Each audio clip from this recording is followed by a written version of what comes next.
Meus irmãos em Jesus, o nosso boa noite a todos. Que Deus, o nosso Criador, e que Jesus, o nosso Mestre e Irmão Maior, nos cubram de bênçãos nesta noite, a fim de que todos nós que participamos desse evento promovido sob o patrocínio do Grupo Espírita Fraternidade, venhamos alcançar a paz, a tranquilidade, venhamos a tirar qualquer dúvida que possamos de caminhos a trilhar, enfim, que possa ser, antes de tudo, um congraçamento entre irmãos. A página da noite, extraída do livro Caminho, Verdade e Vida, do Espírito de Emmanuel, o seu autor espiritual, da psicografia de Francisco Cândido Xavier, é extraída no capítulo 18, que traz a frase tirada de Tiago, do capítulo 4, versículo 8, que tem o seguinte trecho, ostenta a seguinte frase: alimpai as mãos, pecadores, e vós, de duplo ânimo, purificai os corações.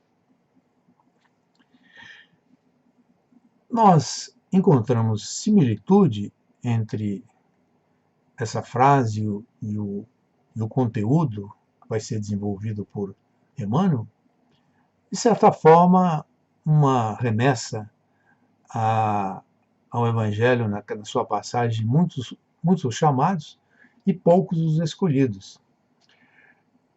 Quando, ali no festim das bodas, uma pessoa é encontrada com veste não apropriada para as bodas. Ou seja, ele não apresenta a túnica espiritual, o que significa que a pessoa não está preparada espiritualmente para participar daquele evento. Então, é algo semelhante que aqui se narra. Ou então, aquilo que o apóstolo Paulo algumas vezes empregou nas suas epístolas, referindo-se ao vaso. Para ele, todas as pessoas poderiam vir a ser vasos bons ou ruins. Afinal, ele mesmo foi nomeado como vaso escolhido, como está lá no Evangelho, nas suas epístolas. Entre suas instruções, ao jovem líder Timóteo, que ele encontra nas suas peregrinações e que pede, que Paulo introduz no Evangelho, se lê: de sorte que, se alguém se purificar destas coisas, será vaso para a honra, santificado e idôneo, para uso do Senhor e preparado para toda a obra. Em síntese, é aquilo que Tiago quer dizer e que é desenvolvido pelo Espírito de Emmanuel, a quem nós todos tanto devemos. E esse último trecho que eu li de Paulo está contido ali na Epístola 2 de Timóteo, capítulo 2, versículo 21. Portanto, aquilo que esse capítulo, que essa lição da purificação íntima traz, é aquele velho combate, desde que o homem é homem, entre a vida exterior e a sua vida íntima, onde na nossa vida exterior nós somos conhecidos pelas pessoas que nos rodeiam, que nós vivemos, que nós convivemos. É o nosso cartão de visita externo, essa vida exterior. Mas a vida íntima só é conhecida por ele, pelo homem, por nós mesmos, vale dizer. Só nós podemos fornecer o nosso testemunho da nossa vida íntima.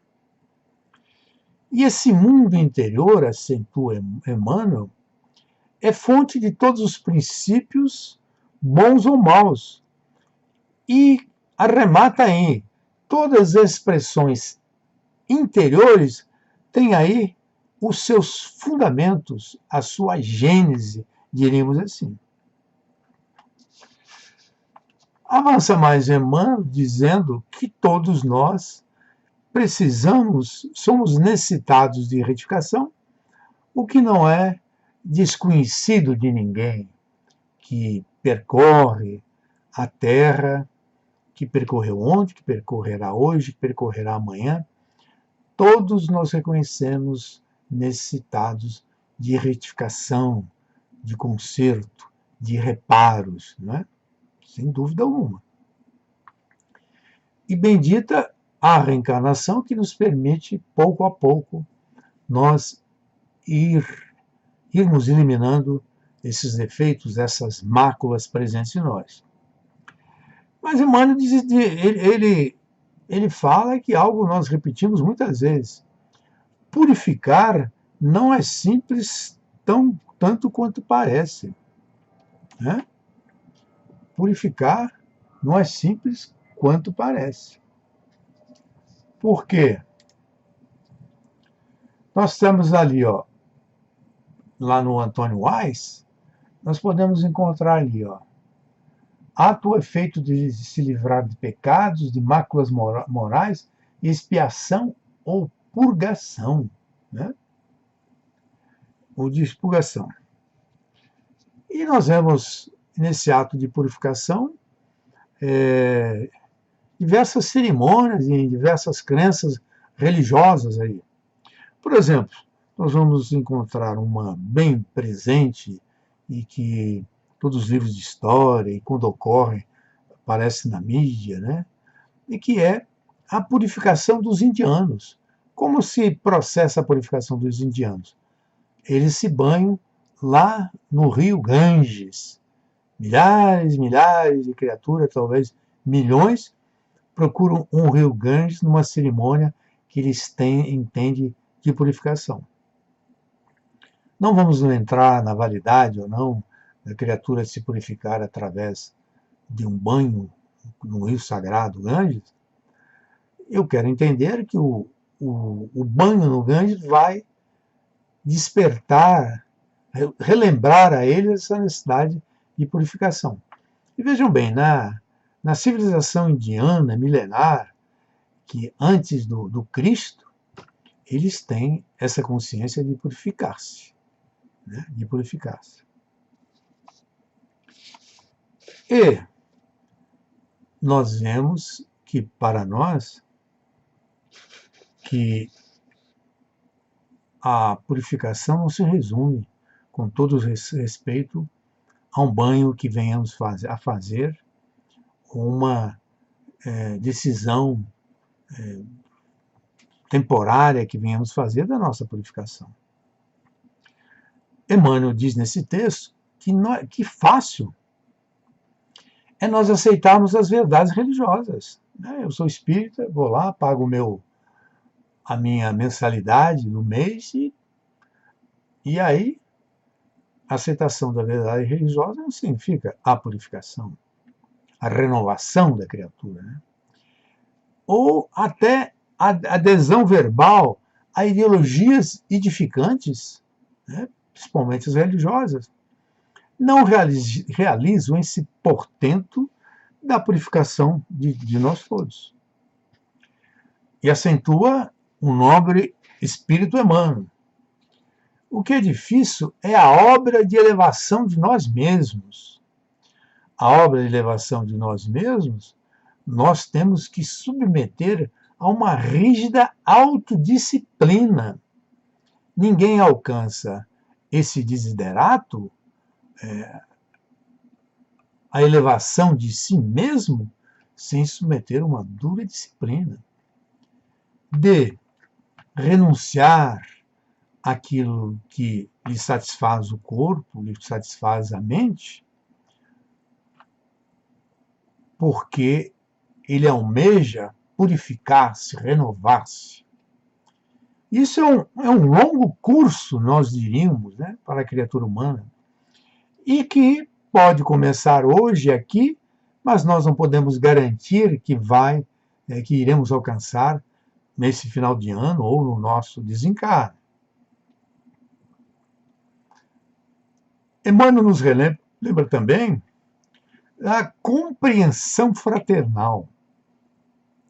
Eu diria que a compreensão fraternal é nós nos entendermos uns aos outros, nos conciliarmos, encontrar alegria no nosso próximo, principalmente quando nós vamos entender que o nosso irmão de jornada é efetivamente um irmão e merecedor de todo o nosso carinho, toda a nossa ternura e todo o bem que nós pudermos realizar em favor dele,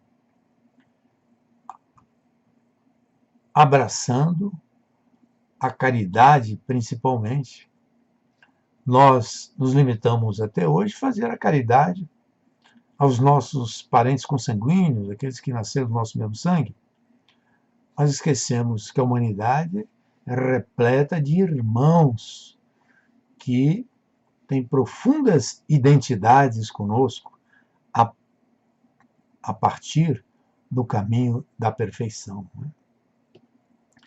E, nesse sentido, é bom estabelecer e bom evidenciar que a caridade, fazer a caridade, é um caminho de se purificar.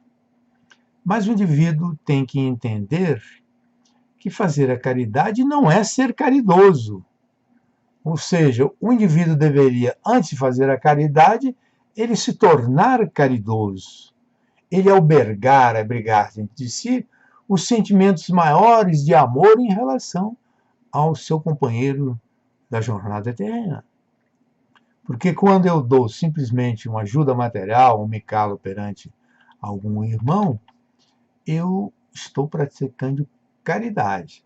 Mas a caridade essencial, eu estou fazendo o exercício para atingir o cume da caridade verdadeira, que eu me tornar realmente caridoso, não caridoso pela expressão externa da minha caridade, mas caridade por aquilo que eu já assimilei, que eu entendi. E Emmanuel nos diz mais ainda, que é necessário o espírito de sacrifício para a obra de elevação de nós mesmos. Sacrificarmos o nosso tempo, sacrificarmos os nossos deleites, sacrificarmos o nosso prazer, sacrificar as nossas horas para alcançarmos esse objetivo tão elevado que é a obra, a edificação de nós mesmos, né? Portanto,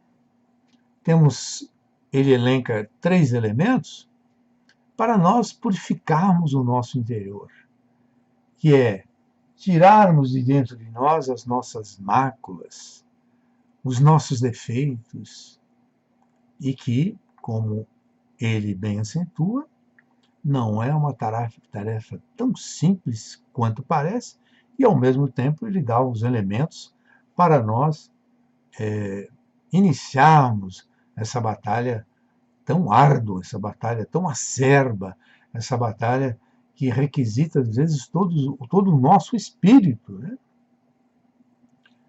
Quantas vezes criaturas nobres abdicaram de si mesmas para a construção do seu edifício interno? Vamos lá, Schweitzer, que foi lá para o interior da África para se dedicar aos africanos, principalmente aqueles que padeciam da lepra, né? E que mereceu o Prêmio Nobel de 1954 por essa atividade. Mas ele abdicou de ser o especialista em Bach, onde tantas pessoas o buscavam nos seus concertos pela Europa para ouvi-lo, né? Ele, filósofo, ele, professor, abdica da sua vida de músico e vai fazer um curso de medicina para ser mais apto, mais competente para a obra que ele iria fazer na África. Albert Schweitzer. Albert Schweitzer. Muito bem.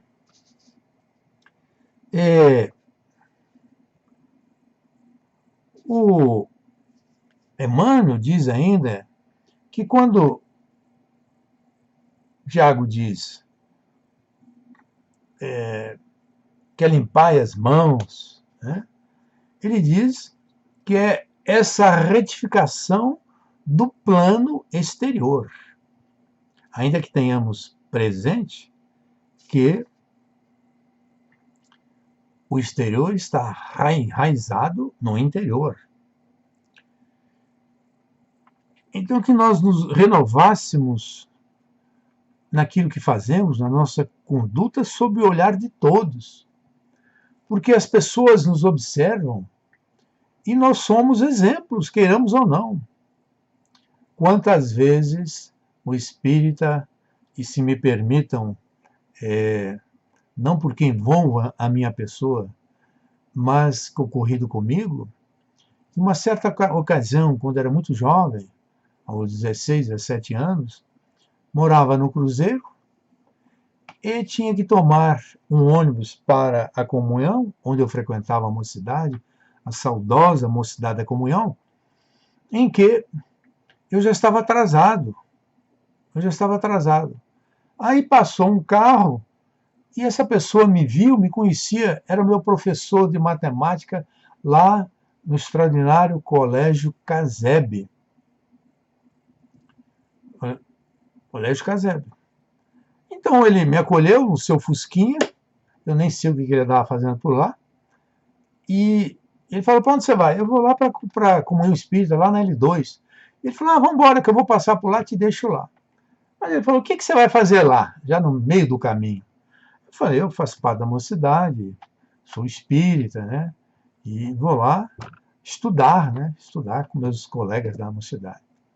E ele disse assim, Valdir, parabéns, parabéns.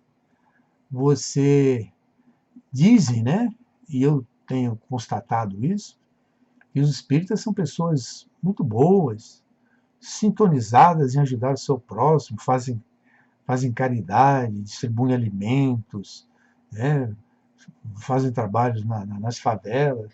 Parabéns, Valdir, parabéns. Ele foi, me deixou lá na comunhão e foi embora. E eu nunca esqueci essa conversa com o meu professor, e que hoje me leva a lembrar que, queiramos ou não, nós somos exemplos para as outras criaturas, exemplos para o bem ou para o mal.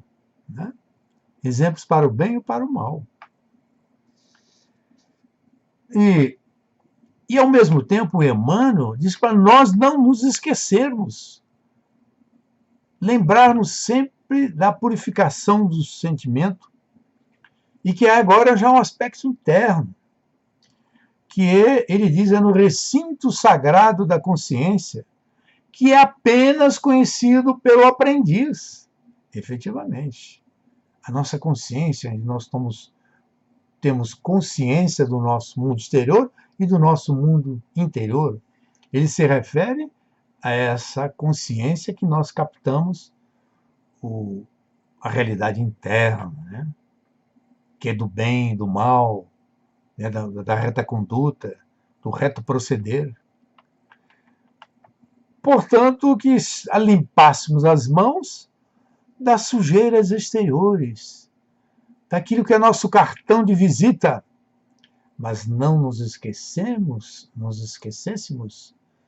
de a purificação do sentimento, de nós laborarmos sem pararmos, sem folga na purificação do sentimento. A purificação do sentimento que passa pelos olhos, o que nós vamos ver, o que nós queremos. Os olhos é a porta onde entram as máculas no nosso espírito. Portanto, nós devemos, como diz o nosso Evangelho, vigiarmos e orarmos. Ou seja, não basta somente vigiar. Nós temos que orar para que o mundo espiritual nos suplemente com aquilo que nós necessitamos para atingir o objetivo do equilíbrio, da serenidade e da purificação, da renovação, da obra de elevação de nós mesmos. E ele diz que é o trabalho, esse requisito que ele pede para nós, é um trabalho para o duplo ânimo. Ou seja, quando nós nos entregarmos a esse trabalho, nós iremos verificar que ele pede muito de nós. Ele pede coisas que sequer imaginamos. Orgulho, a vaidade, o ciúme, a inveja, aquilo que consta ali nos 7 pecados capitais.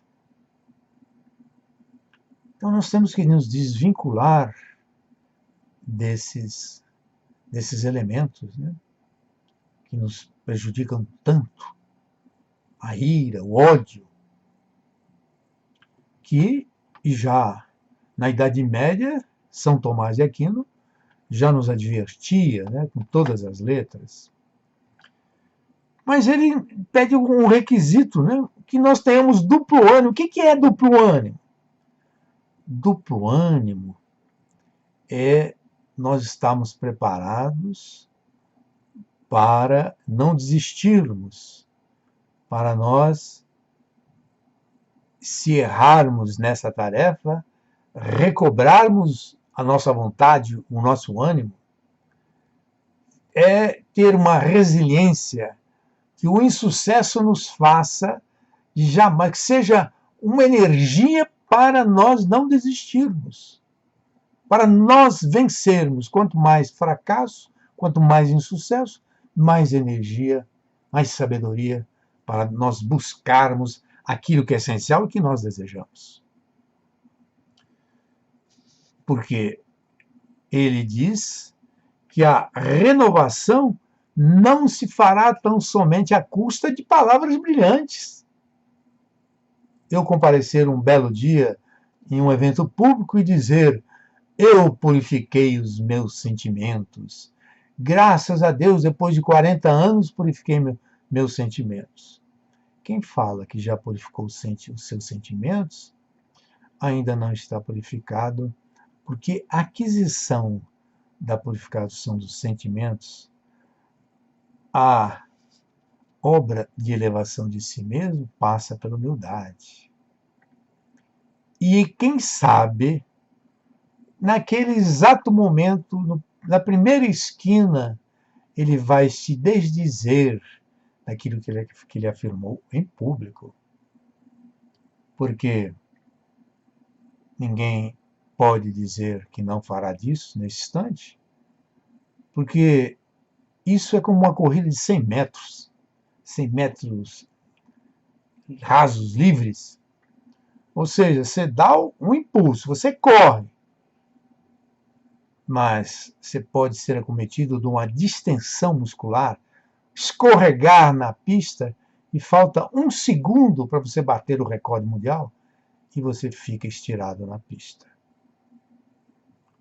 Nós devemos ainda ter presente em nós que nós somos imperfeitos, somos inferiores ainda, e só através de muitos testes, de muitas lutas, de muitas provas, é que nós poderemos dizer, não com a palavra, mas com os nossos atos, que nós renovamos os nossos sentimentos e purificamos o que é algo, entendo que seja superior a simplesmente renovar. Purificar é maior responsabilidade. É um objetivo superior acima de todos esses objetivos.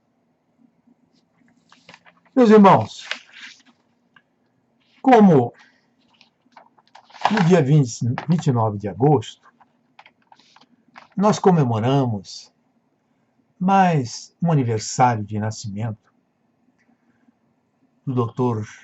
Adolfo Bezerra de Menezes Cavalcante, à guisa de uma homenagem a ele, e, ao mesmo tempo, travarmos e, ao mesmo tempo, lembrarmos, trazê-los à nossa mente, os seus exemplos, as suas lições de vida, porque Dr. Bezerra de Menezes foi essa criatura que, durante a sua vida, ele travou esse combate do exterior com o interior. Ele, a princípio, era um livre pensador, mas a partir do momento que ele conheceu o Livro dos Espíritos, ele se modificou completamente. Dizia ele que essas páginas parece que eu já conhecia há muito tempo.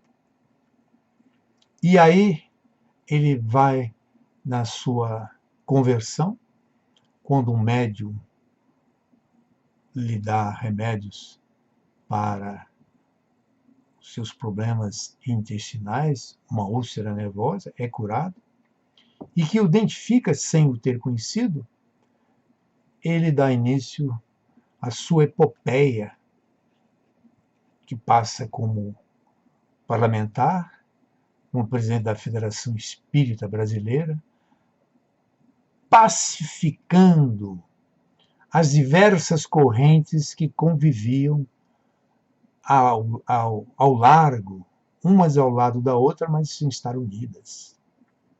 Ele foi o anjo da união dos espíritas daquela época e continua sendo até hoje. Mas o Dr. Bezerra de Menezes é essa figura extraordinária que o Chico nos diz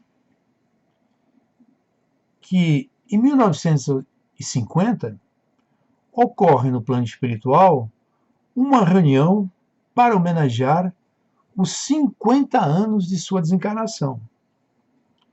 E Chico relata que Bezerra achava-se naquele ambiente de luz e vendo com emoção aqueles grandes momentos em que recordava dos 69 anos vividos na Terra como médico dos pobres, dos irmãos, dos sofredores. E naquela assembleia espiritual, naquela festa espiritual, compareciam criaturas elevadas, né? Muitas criaturas que jornadearam na Terra e deixando uma larga folha de serviço em relação ao seu próximo. E, de repente, uma surpresa para todos aqueles que compunham aquela assembleia luminífera, né? Do mais alto, uma estrela luminosíssima da presença. Era Celina, a enviada de Maria, que chega e lê a sua mensagem, promovendo Bezerra a uma tarefa maior e uma esfera mais alta. É a mensagem de Maria, que o promovia para agora para uma tarefa em um plano mais alto, mais superior à terra onde ele se encontra. Ele chora emocionadíssimo, e já ajoelha-se agradecendo entre lágrimas a graça recebida. Mas ele suplica, por intermédio da sua enviada sublime, para ficar no seu humilde posto, junto à terra, a fim de continuar atendendo os seus irmãos terrestres que tantas provas lhe dão de estima. Incontinente, a irmã Celine sobe à esfera luminosa, onde se dirige à Mãe Celestial, submetendo o seu requerimento, a sua apreciação, o pedido de seu servo agradecido. 10 instantes, não demorou muito, ela volta e traz a resposta de Maria, mãe de Jesus, que sim, que Bezerra ficasse no seu posto o tempo que quisesse e sempre sob suas bênçãos. Eis porque todos nós jamais cansaremos de endereçar ao incansável benfeitor espiritual o nosso pensamento de gratidão e de profundo reconhecimento por tantas lágrimas enxugadas nas dobras de sua alma generosa, demonstrando que ele burilava o seu espírito, porque ele dizia que enquanto houver uma alma sofredora da terra, daqui ele não se afastaria. Então ele burila, ele trabalha na obra de elevação de si mesmo, submetendo-se, assimilado que já está no seu coração, o amor por todas as criaturas. Mas eu queria concluir o nosso encontro num tópico chamado A Felicidade de Bezerra de Menezes. Tem outras versões, mas eu quero ficar com essa, que é extraída de jornais e revistas lá da nossa Minas Gerais. Embora não seja de lá, mas a terra de Minas Gerais é abençoada por muitas coisas, pelo Chico, pelo Eurípides, por tantas criaturas maravilhosas que surgiram da terra das Alterosas. Assim sendo, Bezerra conta qual foi, quando perguntado, qual foi a sua maior felicidade quando chegou ao plano espiritual. Ele respondeu: a minha maior felicidade, meu filho, foi quando Celina, a mensageira de Maria Santíssima, se aproximou do leito em que eu ainda estava dormindo e, tocando, me falou suavemente: Bezerra, acorde, Bezerra. Abri os olhos e via bela e radiosa. Minha filha, é você, Celina? Sim, sou eu, meu amigo. A mãe de Jesus pediu-me que lhe dissesse que você já se encontra na vida maior, havendo atravessado a porta da imortalidade. Agora, Bezerra, desperte feliz. Chegaram os meus familiares, os companheiros queridos das hostes religiosas, espíritas que me vinham saudar. Mas eu via um murmúrio que parecia vir de fora. Então, Celina me disse: venha ver, Bezerra. Ajudando-me a erguer do leito, amparou-me até uma sacada, e eu vi, meu filho, uma multidão que me acenava com ternura e lágrima nos olhos. Aí eu, surpreso, estupefato, indaguei: quem são, Celina? Não conheço a ninguém. Quem são? Aí a enviada de Maria, Celina, responde-lhe carinhosamente: Bezerra, são aqueles espíritos atormentados que chegavam às sessões mediúnicas e a sua palavra caiu sobre eles como um bálsamo, uma ferida em chaga viva. São os esquecidos da terra, os destroçados do mundo, a quem você estimulou e guiou. São eles que o vêm saudar no pórtico da mortalidade.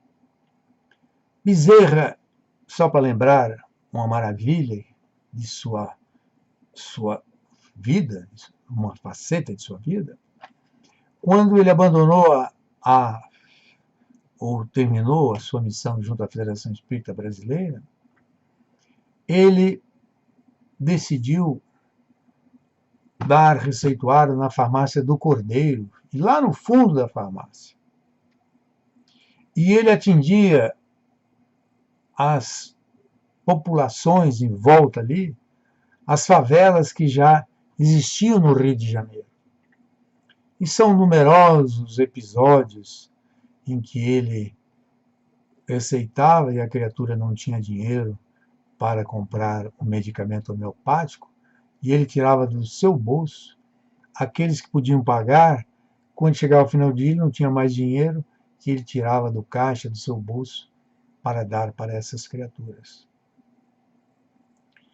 E até dando o seu anel do grau a uma mãe que não tinha o que comer, com filhos menores em casa. Ele dá, não tendo o dinheiro em caixa, nada mais para dar. A única coisa que ele fita é o seu anel do grau e o dá para saciar a sua fome e comprar o medicamento. Certo é que nesse encontro desse título que traz a felicidade de Bezerra de Menezes, o Dr. Bezerra concluiu. Ele diz assim: a felicidade sem limites existe, meu filho, como decorrência do bem que fazemos, das lágrimas que enxugamos, das palavras que semeamos no caminho, para tapetar a senda que um dia percorremos. Vejam Bezerra proclamando: a felicidade sem limites existe, meu irmão, como decorrência do bem que fazemos. Então, a obra da elevação de nós mesmos passa por fazer todo o bem que nós podemos fazer. Para purificarmos, renovar o nosso coração, indiscutivelmente, nós teremos que deixar de fazer só caridade para nos tornarmos caridosos, termos assimilado a mensagem inesquecível de Jesus. Amai a Deus sobre todas as coisas. Ama o próximo como a ti mesmo. Essa é a divisa viva, luminosa de Jesus, que comparece todos os dias para as criaturas encarnadas. E que, principalmente, naqueles que foram tocados na sua sensibilidade pela doutrina de amor e de verdade, que tanto tem nos beneficiado, que tem tanto nos salvo das tentações, dos erros, das mazelas, das nossas imperfeições. Meus caríssimos irmãos, boa noite, e que Jesus, que a figura amorosa de Bezerra de Menezes, nos amparem, nos protejam, para que venhamos alcançar o dia, a renovação, que como acentua Emmanuel, não se fará à custa de palavras brilhantes, mas de renúncia, de sacrifício e de autodisciplina. Meus irmãos, muita luz, que Jesus nos abençoe, hoje, amanhã e sempre. Assim seja.